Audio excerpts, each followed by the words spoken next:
Today we're going to be checking out the Honda S2000. When it was released in 1999, the S2000 was an instant classic, popular with drivers and car magazines alike. Today I'm going to show you 3 examples currently for sale on Craigslist. I'll give you a tour of all 3 cars and discuss why these are such great cars and why they're holding their values so well even 20 years after production. Let me show you what I found on Craigslist.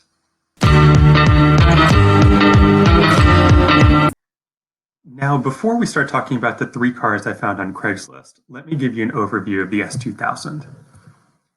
So the first generation was called AP1, and it was released in 1999 and ran through the 2003 model year. A couple of things to know. The AP1 had a 2.0-liter 4-cylinder engine that made 240 horsepower at 8,300 RPM and 153 foot-pounds of torque at 7,500 RPM. This S2000 was famous for its 9,000 RPM red line. You really had to work to get all the power out of this car, which made it a little bit harder to drive, especially around town. That makes this car a little bit less desirable in the resale market. Contrast that with the AP2 generation, which ran from 2004 to 2009. This car got a slightly different engine, a 2.2-liter 4-cylinder, but the power was available a little bit lower in the range, which made it much more drivable. So same 240 horsepower, but now that horsepower was available at 7,800 RPM, 162 foot-pounds of torque at 6,500 RPM made the S2000 much more drivable around town. So even though the revs are lower, the drivability is increased, and that makes the AP2 the more desirable S2000 generation. So with that, let's take a look at the 3 cars I found on Craigslist. First up, we have an AP1 first generation S2000. This one is listed for sale on Long Island in New York. It's listed at $14,900 and it has 128,000 miles on the odometer. This car has the very rare white paint, red leather interior combination that makes it a little bit more desirable than other AP1 models. Let's take a look at the pictures and see what this car is all about. So right off the bat, you can tell that this car has been well cared for, at least cosmetically. The pearl white paint looks to be in good condition, and it just looks so cool with that red interior.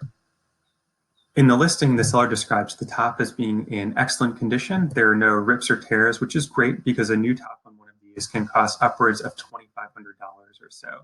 And as you go around the car, you can tell that it's very clean on the outside. As we move to the inside, it's also very clean. That red leather looks to be in fantastic shape. This car, of course, equipped with the manual transmission. There was no other option on the S2000. This is the ultimate weekend car. Car and Driver and other magazines of the era thought that this was just the ultimate sports car, the car to buy. No matter what your price range was, you could not have more fun than you could in an S2000. And there's the top in excellent condition, just as described by the seller. So at $14,900, is this S2000 priced to sell? I do think that this is a fair price. And in fact, I think that the seller could even ask for a little bit more if they wanted to. The AP1 is the less desirable generation of the S2000, but this car looks to be in good condition. It's certainly not concours ready, and I wouldn't say that this is a collector's gem, but this is a very good driver's car that you can put in your collection and not worry about taking out on the weekends. I would say that $15,000 is about the going rate for this type of vehicle, and Haggerty agrees. So at $14,900, I think this is a very fair price, and I would encourage you, if you're interested in the S2000, especially in this rare AP1 white on red color combination, to take a look at this car out on Long Island. Now we're going to take a look at another AP1 generation S2000, this one being a 2002. It's listed for sale in Chantilly, Virginia, which is a suburb of Washington, D.C. This one is listed just under $14,000 and has 125,000 miles on the odometer. Now, right away, you can tell that this car is a little bit more conservative than the last one that we looked at. It's painted in a silver metallic with a black top and a black leather interior. But that color combination, while not rare, doesn't necessarily make this car any less desirable. So let's take a quick look at the pictures here.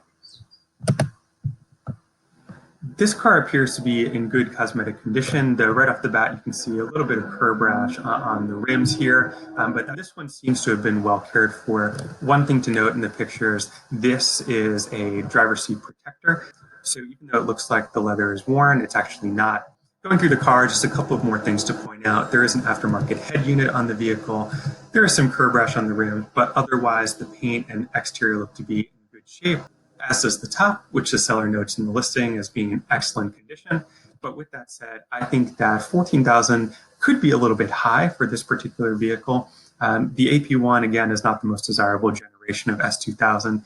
The silver color is not the most desirable color, and with the black interior, it's a bit staid and conservative. But with that said, this is the model that has the higher 9,000 RPM red line, which could make this car a little bit more fun out on the twisties. So even though this price is a little bit higher than I might like, I think that it is a fair buy, though I might be comfortable as a buyer a little bit closer to $12,000, $12,500. Now, last up, but certainly not least, we have an AP2 generation 2005 S2000. This one is listed for sale in Charleston, South Carolina. It's listed at $15,500 and it has 85,000 miles on the odometer. Of all the cars that we've looked at today, this is my favorite. The blue exterior paint on this car is the classic S2000 color for me. I know that the yellow is also popular among enthusiasts, but to me, the blue is the color to have. I like that this car also has the blue leather interior. I think it makes for a nice color combination. Now let's take a quick look at the pictures here. So this being an AP2 generation, this S2000 has the slightly larger engine with more power available lower in the rev range. That makes this a better driver just around town and for your daily commute, which is nice. And this car looks to be in perfect condition. It's obviously been very well taken care of by its current owner, who was the second owner of the vehicle. Cosmetically, you cannot ask for more. And this is just a great looking car. I like that it's equipped with the rear wing. I like this rim design that came with the AP2 generation. And again, that blue on blue, it just doesn't get better than that. Now, as we continue through the pictures, we get a look at the top, which is in great condition. And I mentioned earlier in the video that the tops can be somewhat expensive to replace. So this is a huge selling feature for this vehicle. Now looking at the interior, you see a little bit of wear on the driver's seat, but not terrible. Looks to be in generally good condition. Though not the best interior that we've seen today. Definitely that first AP1 with the red interior was the best of these cars.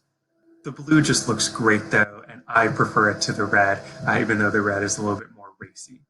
So at $15,500, do I think that this is a good price? Yes, I definitely do. I think that the owner could have asked for a little bit more on this one as well.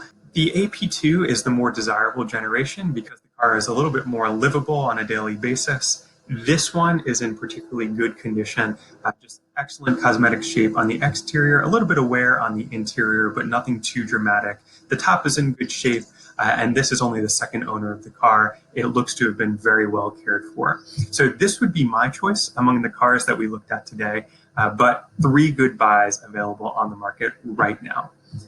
Let me know what you think of these 3 cars in the comments.